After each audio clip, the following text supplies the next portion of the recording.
Ladies and gentlemen, I would like to welcome you to the 6th pandemic edition of our annual Risks and Trends Conference. A year ago, when I opened the previous edition, I announced a year of uncertainty. Well, that was a lucky guess to say the least. Therefore, this year, we decided to take control of the situation. And in the interest of the health and safety of all of us, we organized Risks and Trends in a recording studio, unfortunately, without the participation of an audience. For 5 days, we will publish 10 recordings in which we try to confront the most pressing issues and problems that we face every day in our analytical and editorial work. In order to do this, we recorded over 20 conversations in which close to 50 people tried their best to explain the world around us.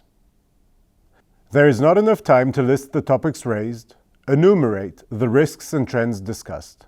To catch them all, you need to watch 10 60-minute films which we will publish one by one every day at 10 a.m. and 3 p.m., starting today all the way through Friday. However, here today, I would like to share some general observations, themes that ran through many of these conversations. First of all, one thing has not changed in these 12 months. We live in times of unprecedented uncertainty. And here I would like to warn you against anyone who knows what the future will look like. In recent years, we have become overwhelmed with data, analytics, and expertise.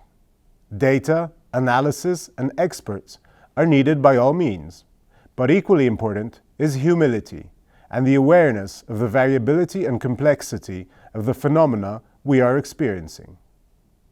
We need to learn to speak less and listen more. The groundbreaking changes we are experiencing are happening gradually.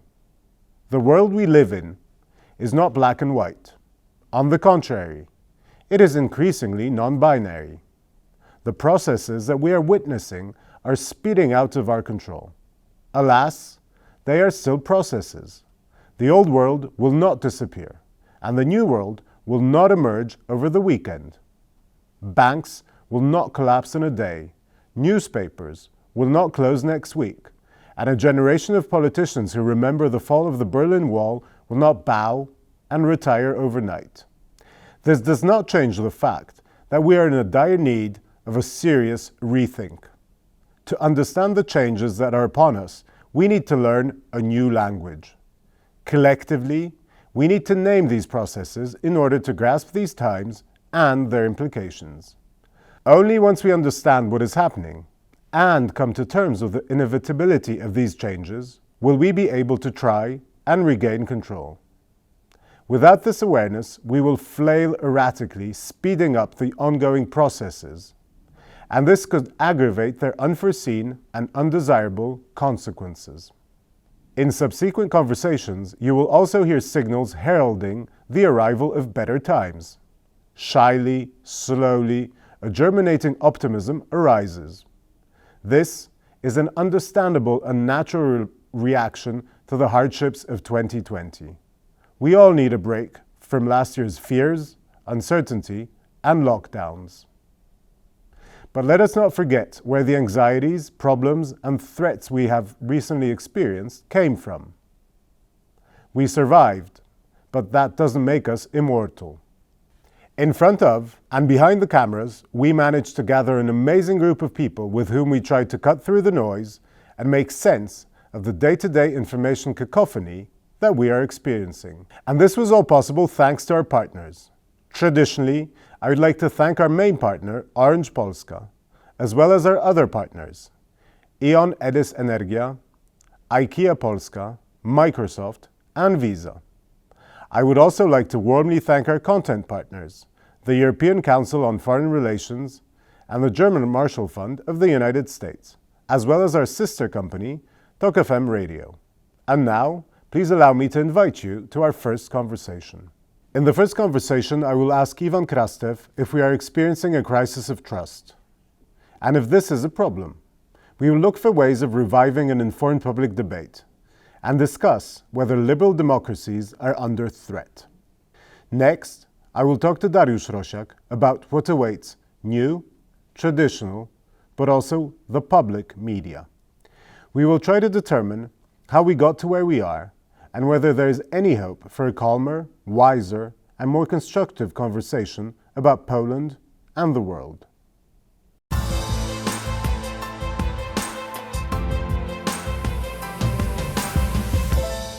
Hello, Ivan, and welcome to Risks and Trends. Welcome back to Risks and Trends. Ivan, you are the chairman of the Center for Liberal Strategies in Sofia, a permanent fellow at the Institute for Human Sciences in Vienna, and a founding member of ECFR, our partner in this conference. I've invited you because I feel we need to talk about the intersection of media, information, and democracy.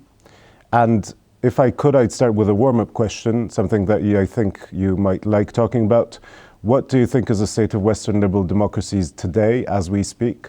And are you an optimist or are you a pessimist? Listen, there is something common between the optimists and pessimists. They believe that they know how the future is going to look like. And I don't have this kind of a conviction. I do believe that the future is the invasion of the unknown. So from this point of view, I prefer to be hopeful than being optimist or pessimists. Why are you hopeful? What are the reasons for hope? And what might be the causes for worry? No, listen, on one level, basically the reasons for worry we can see everywhere. The level of, it becomes very difficult to govern these days. And this is very critical in also in the liberal democracies. So this is where my worries comes from, because you have liberal democracies in different parts of the world which are dysfunctional, highly polarized, and basically people are very much kind of worried what is going on there. On the other side, I do believe that people are not ready to allow anymore anybody to take decision on behalf of them. And the idea that we have rights and we basically have the right to defend our rights is something that is so much taken for granted in the modern world that simply moving to the kind of a pre-democratic standards of government is impossible. So from this point of view, I do believe that the idea of democracy is doing better than the actual democracies. Okay. I want to ask you about trust. I believe we are living through an acute crisis of the traditional media. I think information has become very democratic, but this has also sparked many undesirable effects. On top of the problem with trust, there's a problem of relativity where everyone is an expert. And finally, information is becoming a rare and expensive commodity. So I would like to ask you if you perceive these processes as something that should worry us, and what do you see as the silver linings to this situation? No, I do believe it's worrying, because one thing that has kind of disappeared is a slightly more unified public space, in which people basically have a different interpretation, but at least they agree on facts. This is not the case anymore. So paradoxically, the democratic governments and basically liberal democracies are becoming the victim of the democratization of the public life. And this is not only about political power. You can see it also on the medical power. When you have one doctor in the village, you either trust him or mistrust him. But now basically with a much more access to information, with the possibility to have a second opinion, a third opinion, a fourth opinion, you have the feeling that you're the doctor. And one level, this mistrust is empowering people. Listen, we know also in our biography a moment in which people are paying a very high paying price for trusting the governments too much. Anything that you were told. And so there was a moment in which this mistrust was extremely empowering. The fact that you can have a second opinion of your health situation quite a lot of times basically saved you of certain things that you didn't want to happen to you. But we reached the level in which the level of mistrust became totally generalized. We start with the mistrust. Okay. And this makes it very difficult. And I do believe this mistrust is disempowering people. In a certain way, if you don't trust anybody, you cannot achieve anything. And this is the most important. So what is the way forward with this? Do you think there is a way of rebuilding trust, or is this something that we're going to have to work around because now trust is out the window anyway? Listen, I always believe that in a certain way, at least democracy is a type of society is about self-correction. So the way people now have fall in love with mistrusting governments or any type of authority. At some point, you're starting to understand that this is also a dead end. And even the pandemic was one of the way to understand this, because there's a certain moment in which somebody should take decisions. And when the decision is taken, better to follow them, because if everybody decides to be the government of his own, then we are going to have a problem. So as a result of it, I do believe we reach the level in which more and more people start to realize that mistrust is a problem. But here is the story. When we told and called mistrust as a problem, this is like with disinformation. Have you ever met a person who believes that he himself or herself is the victim of disinformation? Normally, we believe that disinformation, this is the others that are the victim of disinformation. Even more, disinformation became the way we try to explain ourselves why otherwise reasonable people do not think like us. And this is also about mistrust. We believe that we are fine and we are trustworthy, but the problem is that others are behaving irrationally. Most probably a major kind of a societal crisis in which the reality bites and which shows the cost of mistrust is going to change this. But it is not going to be easy because, as we talked in the beginning, the media space and the social media is so fragmented that in a certain way, informationally, we're living in a different worlds. And from this point of view, this is a very different situation than the one that we had before. And looking at media as such, do you think, before I ask you what you think, I'd just like to say that I believe that we're in a reckoning moment. We're in a moment where media is changing and is changing very fast. And I think in a couple of years, we're going to live in a completely different media environment. The question is, what will this media, do you agree? And what will this media environment look like? I mean, do you think we're going to still have big media legacy corporations, or do you think it's going to be totally fragmented? I mean, where is this heading? This is quite interesting because from this point of view, it's interesting to see what basically happened on other markets, not on the markets of information. And there was a moment in which we have a huge fragmentation, many small companies going here and there. But after that, you basically have a lot of big kind of a companies starting to dominate. And I do believe we start to see this very much also on the media sphere. And the major story is that before we said, for example, internet, there are no gatekeepers. They are gatekeepers, obviously. What has changed is that before the government was the major gatekeeper, and now this is much more private companies, the big technology companies and others that are starting to do this. And in my view, the major question is there going to be a political decision of who is going to be the gatekeeper? Is it going to be a private company or is it going to be governments? Well, I think this moves us perfectly onto the next theme that I wanted to talk to you about, and that's technology.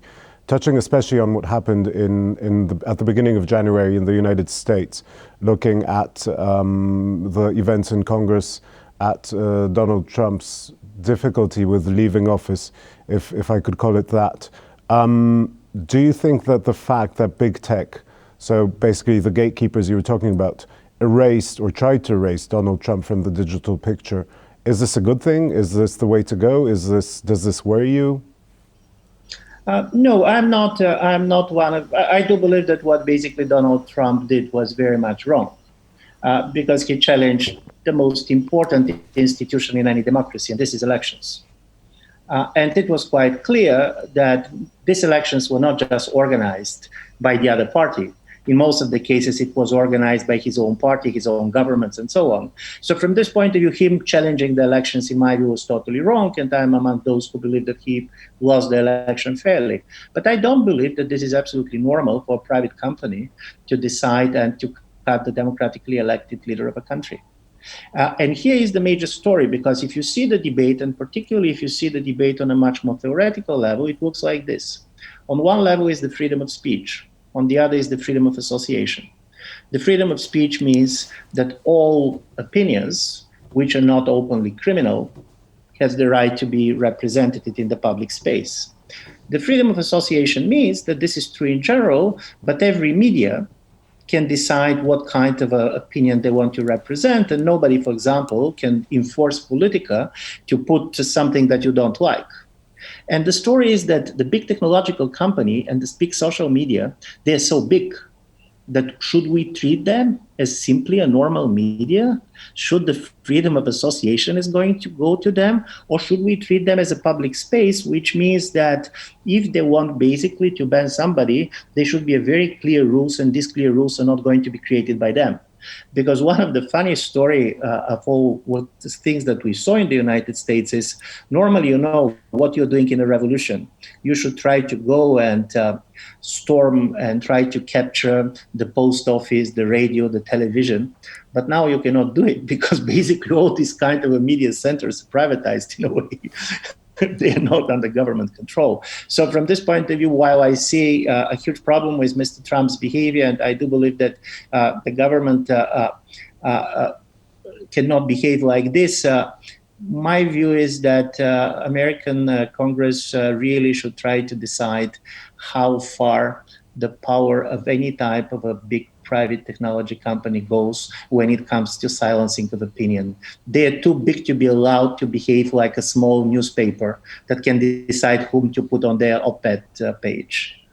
And do you think this will happen? Do you think that the political atmosphere is heading in the United States is heading in this direction? And I'd like to add a question to this. Do you think that what's going to happen in the United States is going to, in a way, lead the way for other countries like or unions like the European Union, or do you think that we're going to live into completely diverging realities? That what's going to happen in the States is going to be one thing, and then what's going to happen around the world is going to be something very different. Listen, in the United States it's very difficult because on one level, both the Democrats for one reasons and the Republicans for others had a problem with the position of the big technology companies.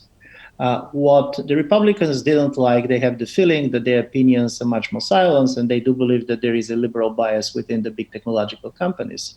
On the left of the Democratic Party, and particularly also after the 2016 elections, there was the feeling that the big corporation has took too much power, and this is basically hurting the public interest. So theoretically speaking, you can expect that there could be certain consensus in the US. But on the other side, what you see in the last several years is that they cannot get consensus on anything. And from this point of view, I expect much more that European here can lead, because in Europe, the idea that the problem of controlling the public space should be much more delegated to the democratic governments, not because that they're better, but because the people can affect their decisions. Because if you don't like how a government is regulating this public space, you can vote the government out. You cannot vote out any of the CEOs of these big companies. So from this point of view, if Europe starts to regulate on its own territory, they're going to say, you cannot silence the Chancellor of Germany or the President of Poland, nevertheless of what you believe, this and that, unless, and here is a very kind of a tough criteria, which is really very extreme. I do believe that example being put on some of this is going to create a precedence. And I also expect that some of the authoritarian countries are going to be the first to jump on the other side, on the big technology companies, because who has the right to censor opinion is very much about who is in power. So in the next 3 or 4 years, you ask me how it's going to look like. I don't know, because this is going to be the major struggle of the next 3 or 4 years. Okay, and moving back to the United States, do you expect a political backlash from what happened in January in the US? Do you think that Trump is gone, or do you think that he's going to be back and he's going to be bigger, stronger, and more dangerous? Listen, it's very difficult, because on one level, of course, he lost the support of a certain group of societies. And basically, if you see when he was leaving office, 1/3 of the Americans basically are going to view him positively. But he didn't lose the support of the key voters of the Republican Party. Trump did not lose the support of his of the core voters of the Republican Party. And in my view, his influence in the Republican Party is going to remain. To what extent he's going to be the person who is going to run and who is going to influence this, for me, this is an open question. And there is one thing that is going to make it difficult for him, because Mr. Trump is not known for patience. And he need kind of 4 years of predictability of patience. He need basically 4 years to work for others in order the others to work for him. And looking at the last 2 months, and particularly how bitter and aggressive he went against some of the Republican lawmakers that did not support him, I do believe he could be also a force that is going to split the Republican Party. But all this is open, and I don't believe that I have any knowledge more than anybody else to know how it's going to end up. It's, yeah. Okay, that's fair. I wanted to move back to something that you mentioned before, and that's the freedom of speech. Do you feel that a certain consensus, sort of the boundaries of this discussion about freedom of speech, which were pretty much set after World War II, have reached their expiry date? And do you think that we're heading into a whole new discussion about freedom of speech? Or are we pretty much going to be in the same ruts and we're just going to be repeating the same arguments and throwing them back and forth? No, we're not going to repeat the same arguments, because the classical discussion about the freedom of speech, and particularly during the Cold War, was about the rights of the government to censor the opinion of the dissent. And of course, this is still an issue, and the Navalny case in Russia is a great example of this. But what we see, and from this point of view, the United States is a great example, is that the freedom of speech now is very much mixed with the idea that I have the right not to be offended. And this is becoming very much about how you're also regulating the rules in your own community. So if before this was very much about the relations between citizen and government, this is now the relations between different communities. This is also the relations within certain communities. And you're going to see that some of the people who traditionally you expect very much to talk about the freedom of speech, and that have been very vocal in authoritarian environment, in this democratic environment, much more focus on the right not to be offended. And not to be offended by the government, but not to be offended by other people.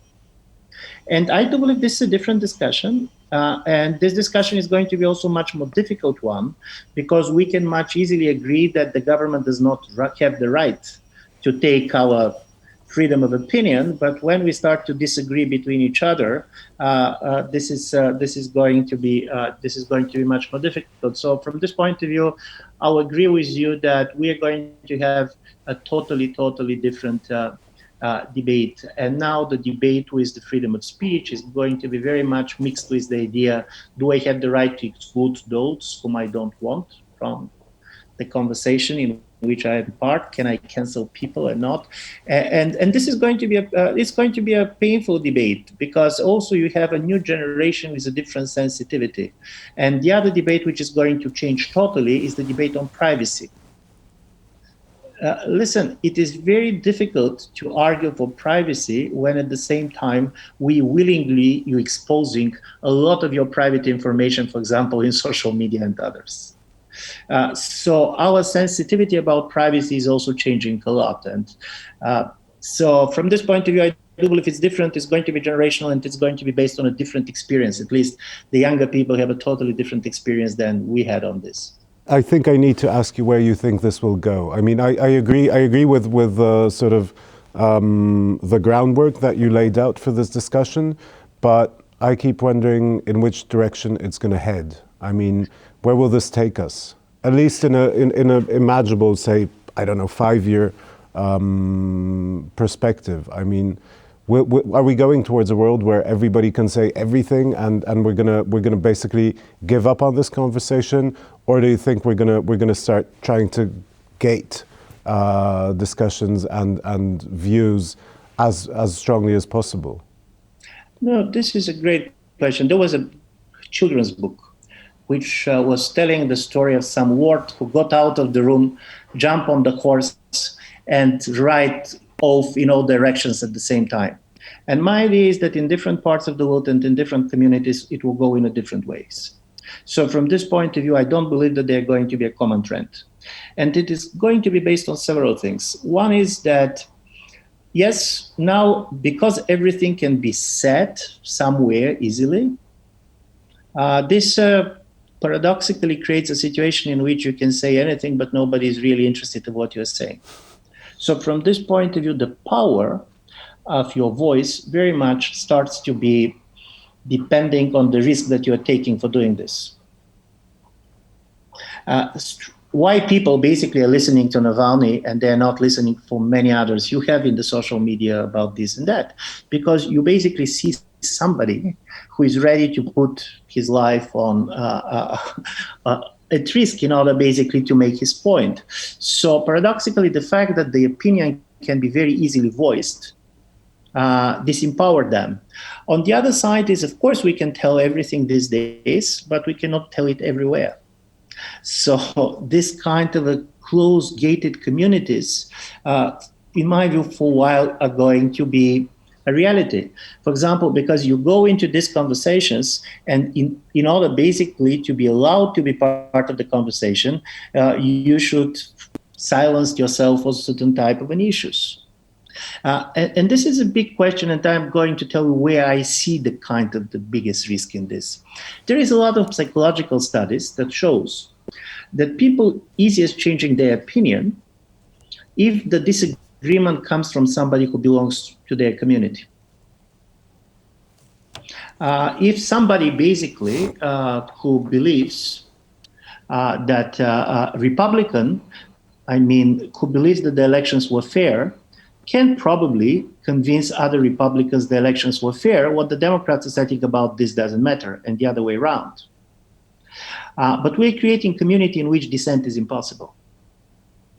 In a certain way, the moment when you dissent, you're excluded from the conversation. And the dissenters are critical because at the end of the day, in my view, if there is a monument of democracy that should be built, it should be build the monument of somebody who is ready to change his opinion on the basis of the facts and the arguments who didn't know before. If people cannot change their opinions on the basis of the rational argument and the new information, democracy does not work, because we are back to a tribal society, but this time tribalism is not the tribalism of origin, but it's the tribalism of opinion. Nevertheless, of what you're telling me, this is not going to change my opinion.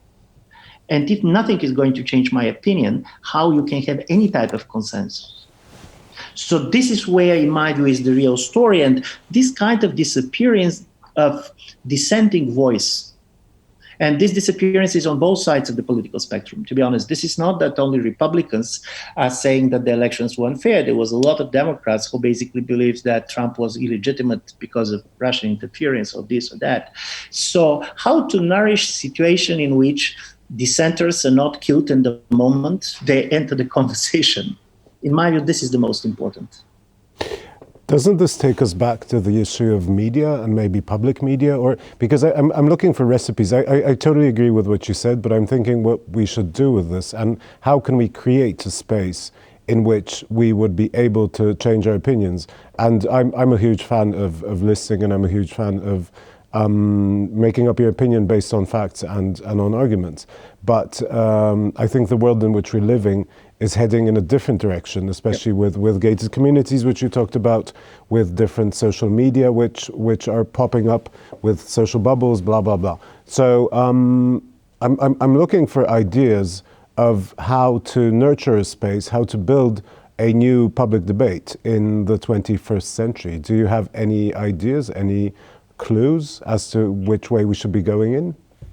No, I have a clues what probably we all can do individually. I don't have a kind of a general answer to this question.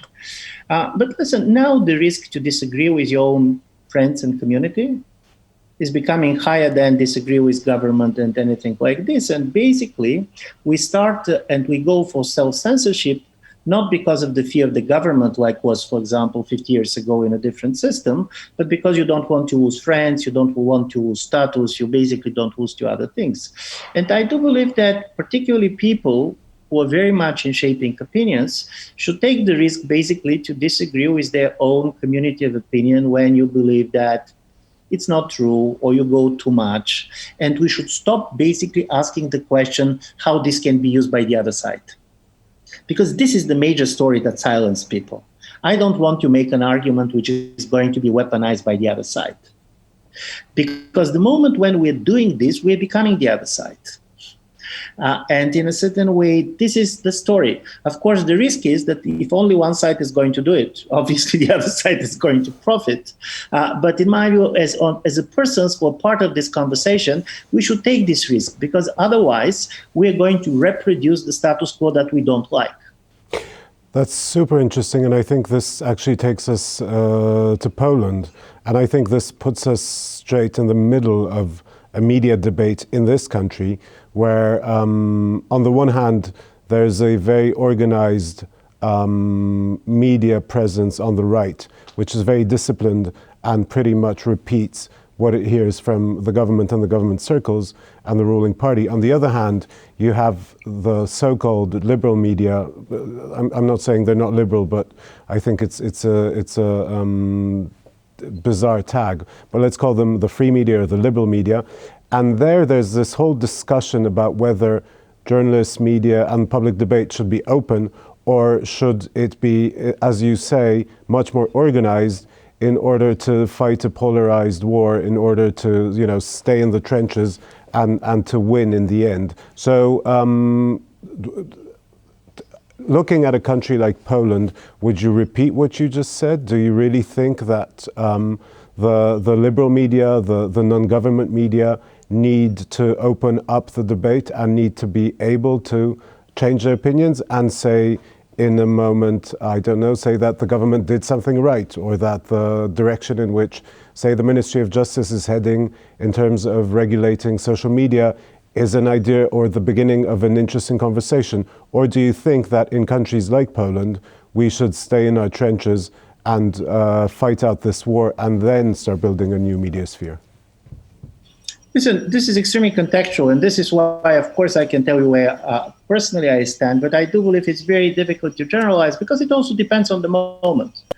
The biggest problem of the highly polarized democracies is that if you, for example, ask people, do you believe in the freedom of media, or do you believe in the rule of law? Big majority, in my view, sincerely, are going to tell you yes. But then the question is, are you ready to punish your party if they're going to break some of these norms?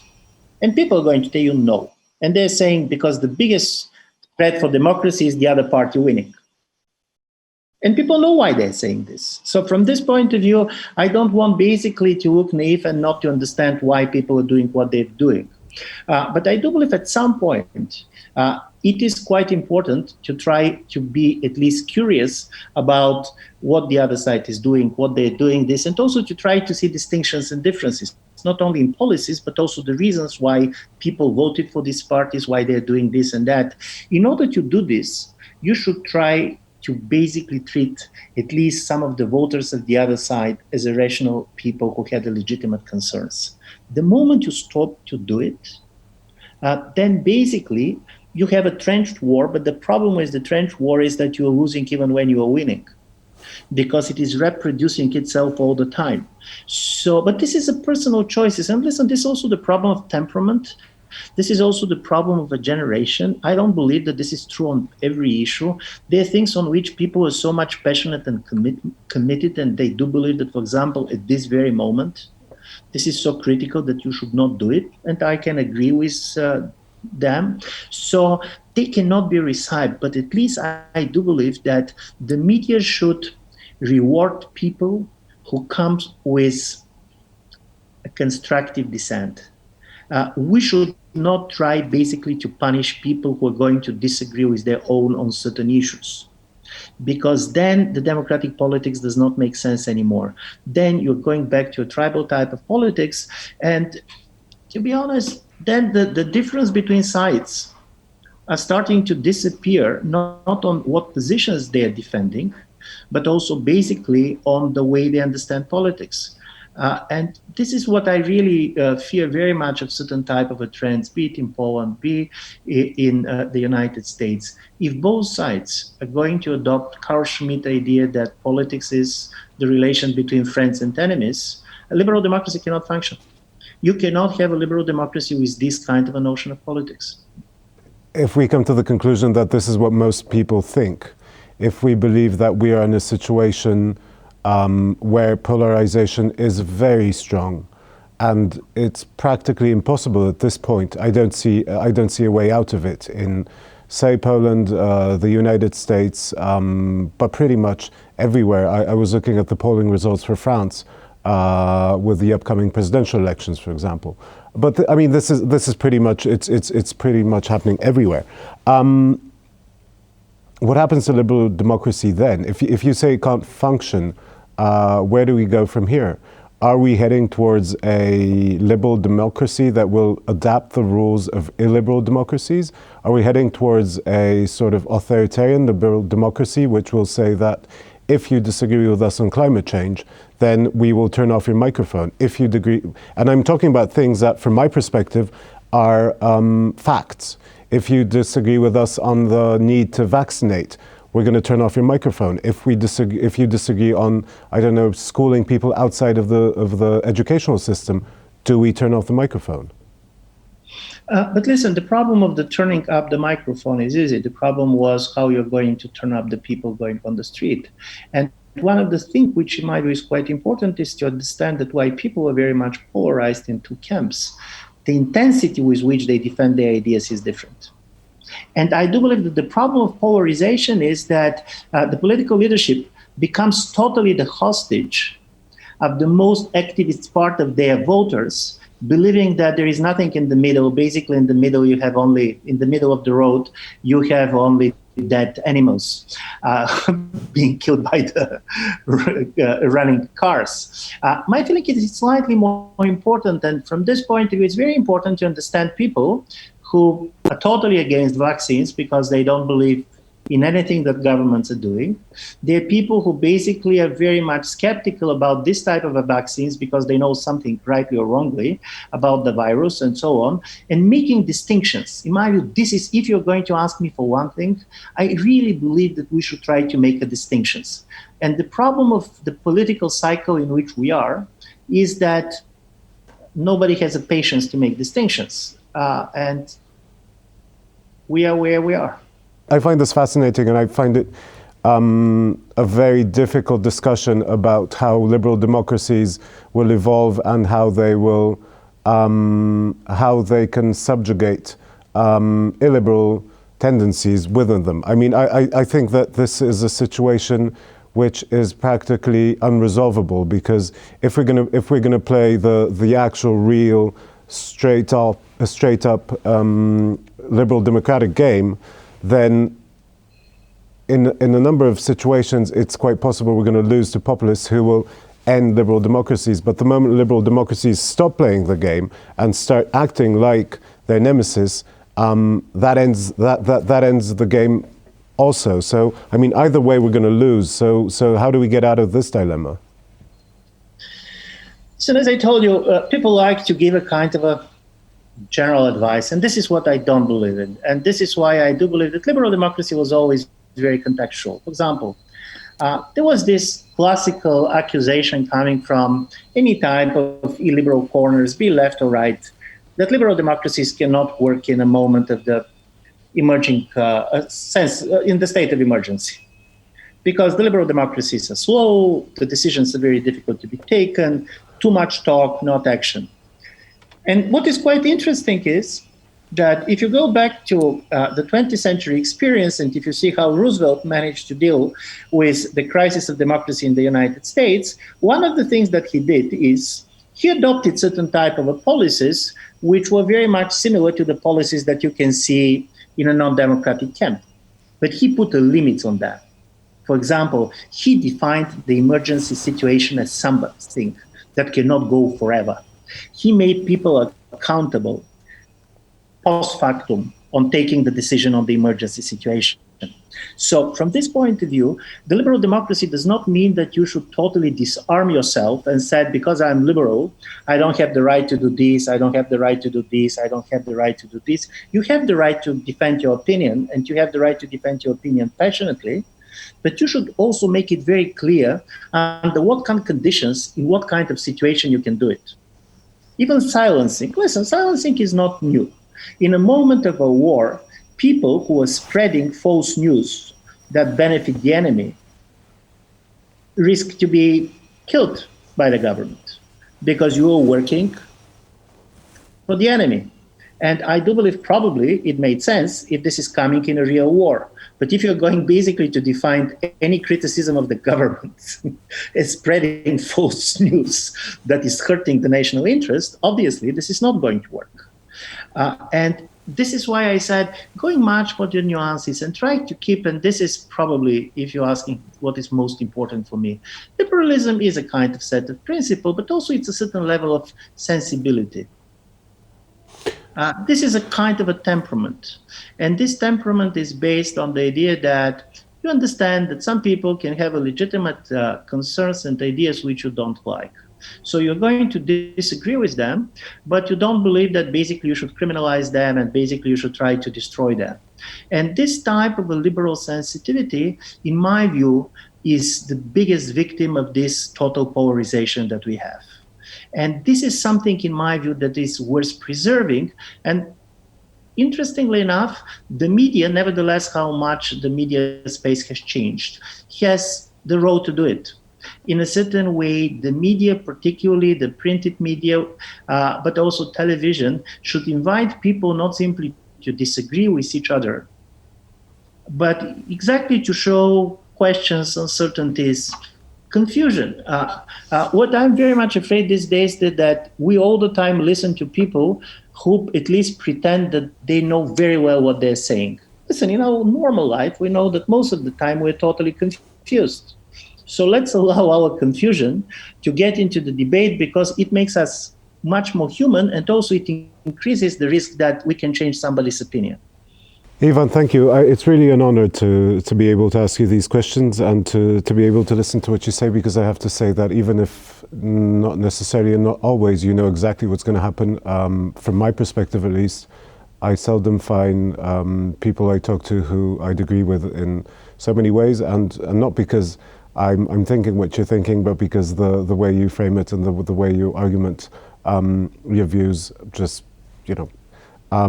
buys me. So thank you very much for this opportunity. Thank you for this conversation. I hope that you're going to come back to us and we're going to have this conversation as often as possible. Thank you very much. Thank you.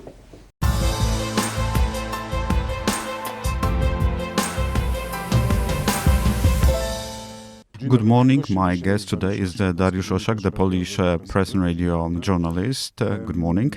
Darek, until the end of 2019, you worked at Channel 3 of the radio. In June 2020, you launched your own podcast, and a few weeks ago, you became the Journalist of the Year. How are you going to reflect on the last 12, 14 months of your professional career? Well, it's been a bit strange and unusual. Officially, I stopped working the Polish radio at the beginning of 2020 in January, and then in March I launched my own podcast service, which was not an obvious choice for me, and it wasn't my first choice either, because first and foremost I wanted to place my show in the so-called traditional media, but faced with a lack of interest on their part and being cornered a bit, I decided to run a crowdfunding drive, which worked out well, and thanks to that I can do this podcast in 3 formats. I have 3 shows and quite a lot of listeners, because the big report is listened by about 80,000 people every week. The Wednesday show, half of it, and the report about the books, about 40,000 listeners. So these are high numbers. And when we talk about a show which does not pertain to things which are considered the most important for Polish listeners, because sometimes we talk about a lack of water in Nile River or election in Uganda, but sometimes we talk about things which are closer to home. But these are, just like Maciej Okraszewski said, Well, this is something which the Polish listener is not interested in, because this is a sentence that he listened to quite often when he was trying to place any topic connected to the international affairs to their editors. But it turns out that a Polish listener or Polish reader is interested in things which the editors-in-chiefs of some media didn't even imagine.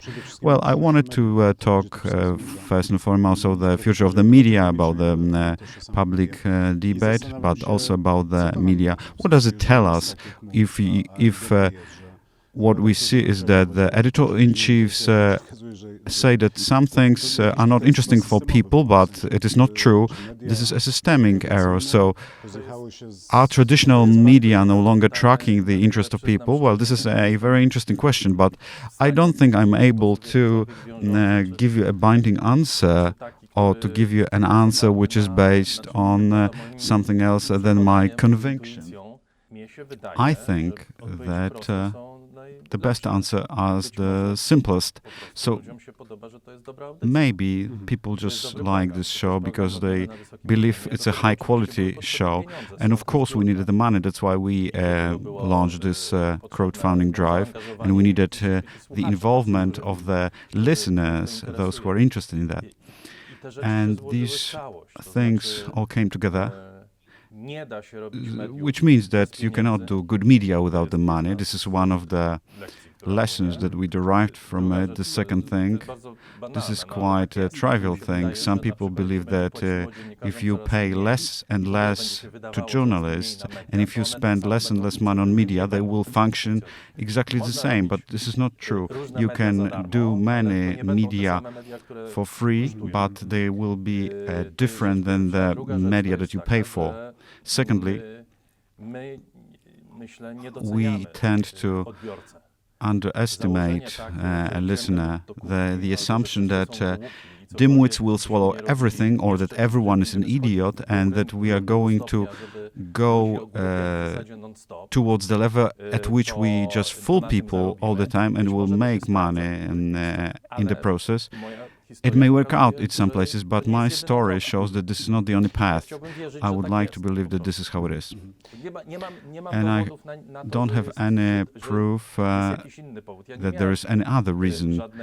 I didn't have any ingenious business concept how to do it.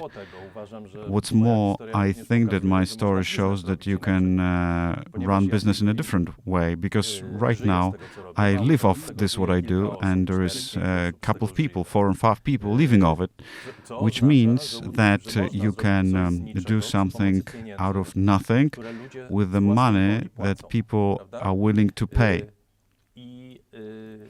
And what is interesting, I did it in a reverse way, contrary to the conventional thinking. Because in Poland, in the majority of places in the world, if you have an idea for a media, they bring together investors, then you bring together a convention of wise men, and they think what to do in order to get the interest of the listeners. How are we going to produce this weekly? I was participating in this kind of process.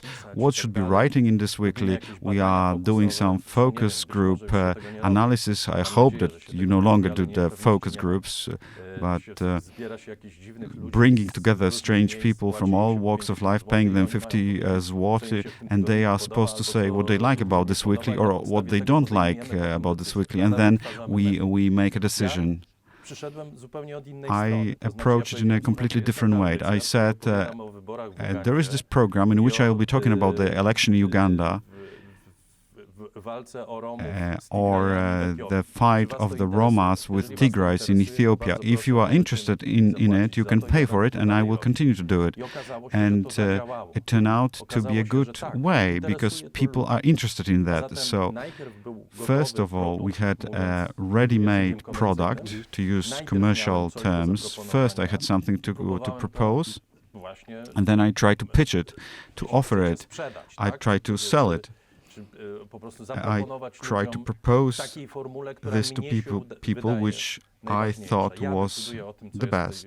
I make a decision what is inside of this show. My patrons who are supporting this report don't have an influence on the editorial line, and this is also an interesting lesson, I hope, which comes from this experience, that this way of thinking about creation of media is not the only way which is dominant or possible. You can also do something which makes sense, in your opinion, which is your creation, and try to bring it to the people. I was just wondering, because I was looking for a definition, what is the traditional media and what's the new media?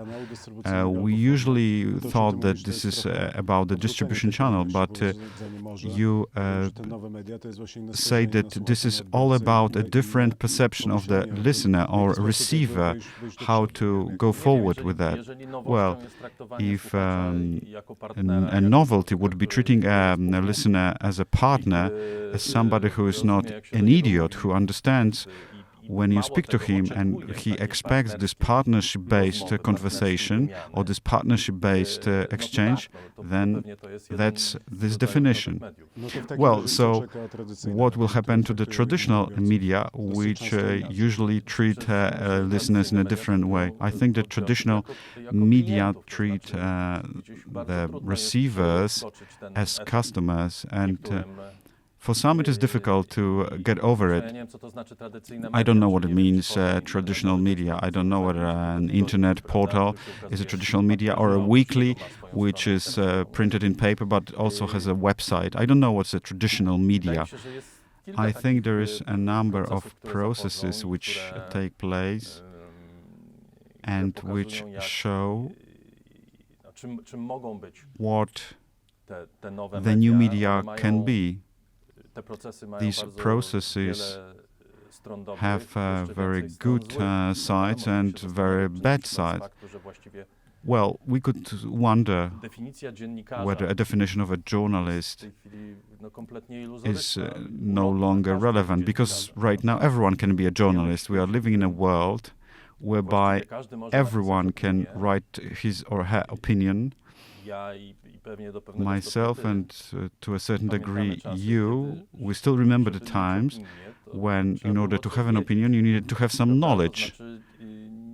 Well, opinions of people who have nothing to say were important during the E.ON's birthday party, but no one else would be interested about this person's opinion on the US elections. Right now, everyone has an opinion on the US election. What's more, technically speaking, these opinions are on equal footing, no matter whether it's Henry Kissinger or John Smith, because they are on equal footing in the internet, because this is just equal.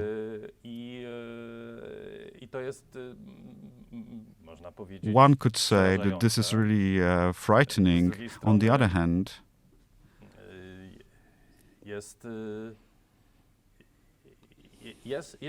there is a certain value to the fact that there is some kind of new exchange that is taking place, which was not taking place in the past. Of course, the problem is how to separate one from another. And I think that this is a very complicated and difficult thing. And for that, probably we need the people who this market is generating, the people who are able to select the information, who are able to indicate where is gold and where is the opposite. Maybe that will be a role of a media man or a journalist in the future, somebody who enjoys some kind of trust of people. One is media, the other is the public debate, and I'm a bit concerned because I have this sense that we are going into a dangerous direction. Maybe public media is an answer. Do we need public media? Or maybe, as you say, public media media will no longer be necessary, because we will have 2-3% of people listening to your report, and 96% of people who are not going to listen to anything. They will just be speaking between one another. I think that the second option is much more likely first. And I also think that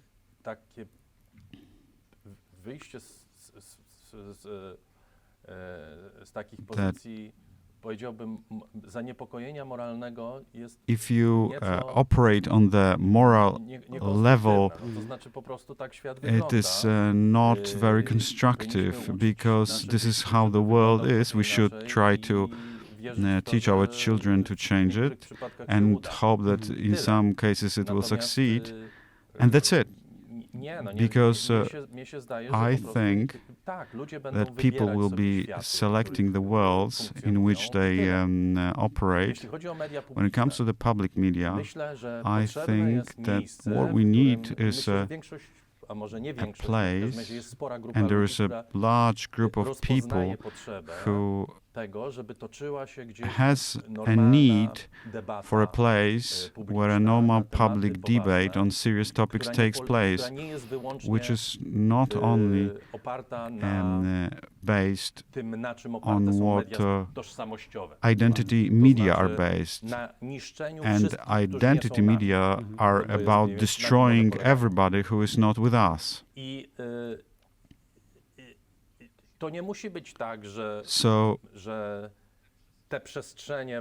these spaces, these areas of the debate will not be located in one specific institution. I think that all these large, serious media institutions, just like BBC or NPR. Well, NPR has never been a large institution. It was a niche. But BBC is a great example how very much it is struggling, how much it is compromising and changing to the worse practically every single month. And I'm not talking only about the political involvements, which of course also pertain to BBC, but right now it is much easier to get politically entangled than in the past. BBC was founded as a company where objectivity was about balancing right with the left. And we knew what was the right and what was the left. When you invited somebody from the right and from the left, you knew that.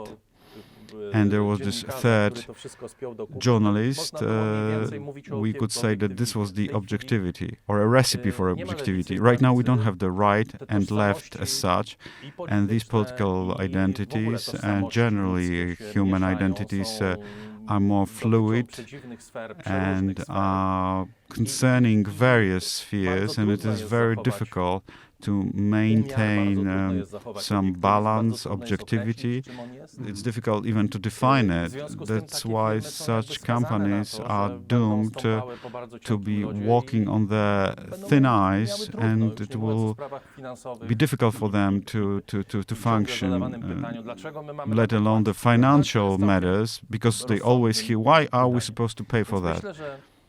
So I think that these kind of discussions will happen in various places, and people who will be willing to take part in it will be coming to those places. The question is whether we Poles, with the application of democratic procedures, can come up with a situation whereby we will see the public funds flowing into these places. I'm not sure whether this will happen. I'm very tempted to ask the question, if you were nominated the president of Polish radio and Polish television, what would you do? Well, I will answer you. I'm a man of a public media, and for a long time I was a great defender of public media. I was thinking that in Poland we should do everything to make sure that they exist, but I lost my faith. I don't think it is possible. So if I was nominated the president of Polish television, I would liquidate it.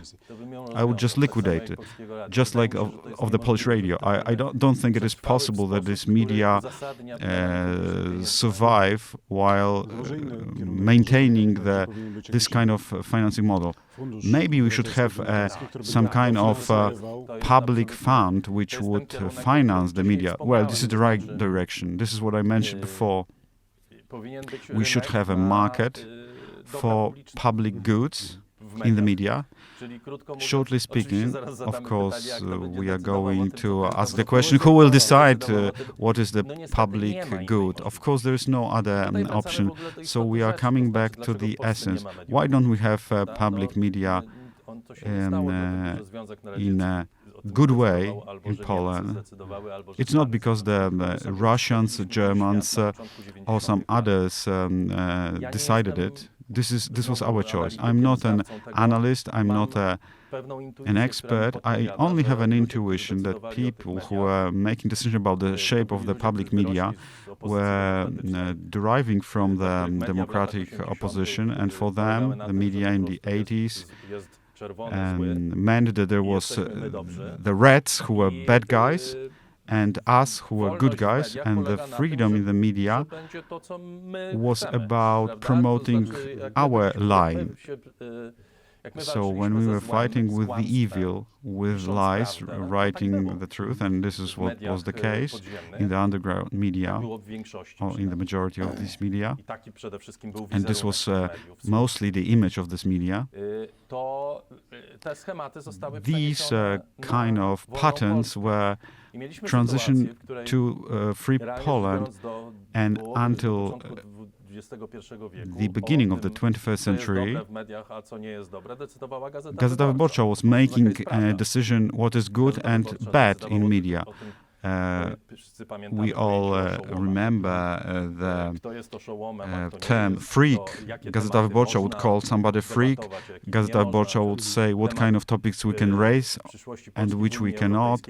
For example, the future of Poland in the EU was beyond any discussion.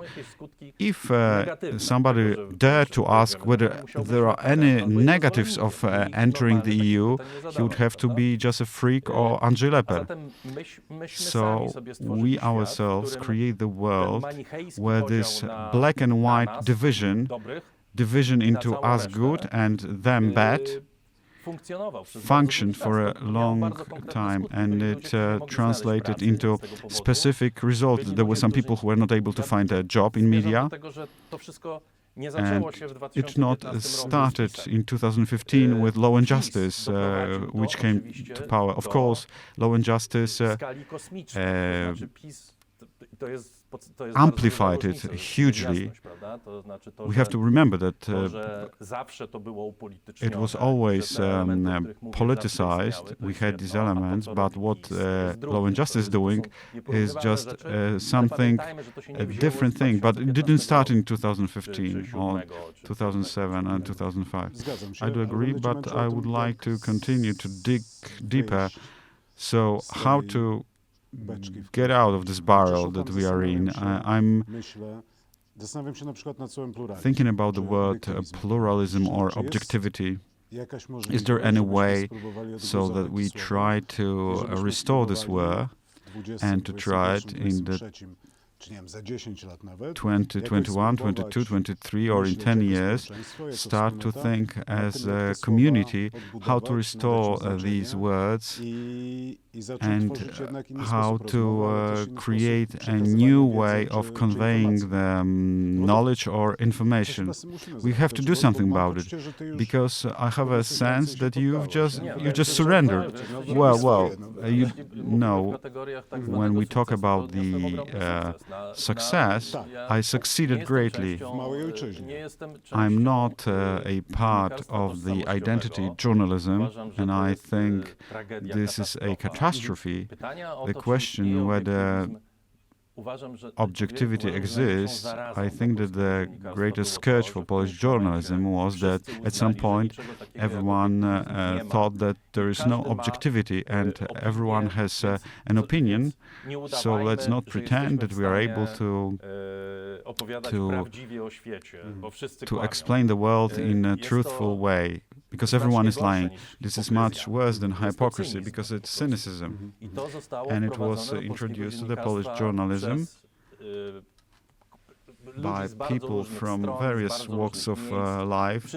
Everyone just considered that this is how the media should function, that what counts is functioning in terms of identity. My identity is better than your identity, and I will not yield even 1 millimeter. I will never say that whatever Law and Justice did was right, because if I do it, I'm part of their camp, and if I'm on the other side, I will never say that Tusk did anything right, because then I would be considered a traitor of the motherland. So this is a catastrophe. From my point of view, I don't have any idea whether objectivity exists. This is a philosophical question. From my point of view, a point of view of a journalist, is that I believe that there is a truth about the reality that we can convey, and my mission is to try to tell this truth with the use of all the means that I have, without any partisan or ideological streak to it. There are no other criteria than my effort to present the world as it is. This is my mission. This is my task. Am I objective? Well, it doesn't matter. If I think that there is no such a thing as truth, then what am I doing? Okay, so how to create the space that this attitude is more widely shared and is much more present in the Polish public debate? Because on one hand we have the creators, but we also need the recipients, and you seem to find 80,000 of them. But what we need? Do we need money, institutions, or just a nationwide debate? What is necessary? Well, money is certainly needed. Actually, we live in the crowdfunding times, and pandemic is showing how very much we can support some people who have big difficulties, and maybe these crowdfunding funds are a way, are some reference point. And the majority of wise men, the experts of the business, say that this is not a good business plan. If it's based on the crowdfunding, and then I ask the question, so please tell me, give me a name of the company that in 2 years will be certain to exist. Well, maybe Mercedes, they are almost certain to exist in 10 or 20 years, but we can only name a handful of such companies. We are living in the world where all these business models or business structures are illusory, because they are wobbly. There is no one business model or description which will work out. Maybe crowdfunding is an answer to human needs which we didn't recognize so far. It seems that people want to pay for things or want to be part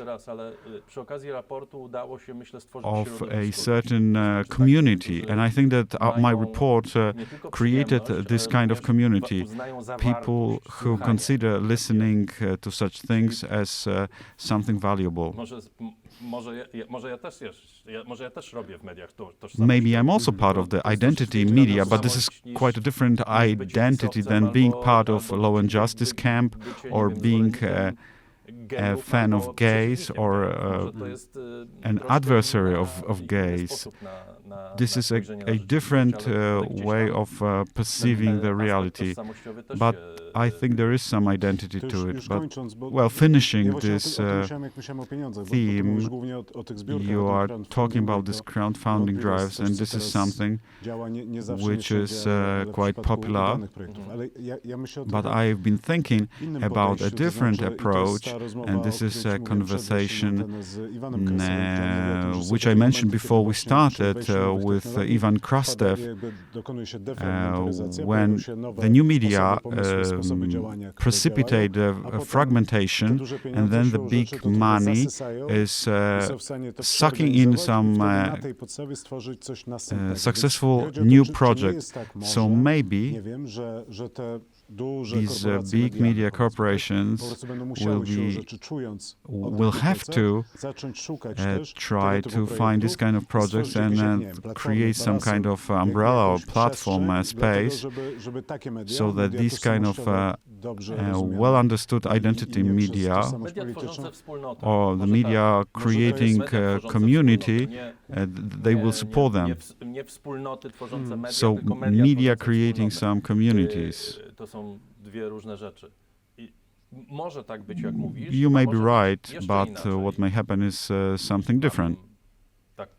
And I have this hunch, which is based on some evidence, that what can happen is that large company, not necessarily media company, may try to huddle with this project and support them, because they will consider it beneficial for them.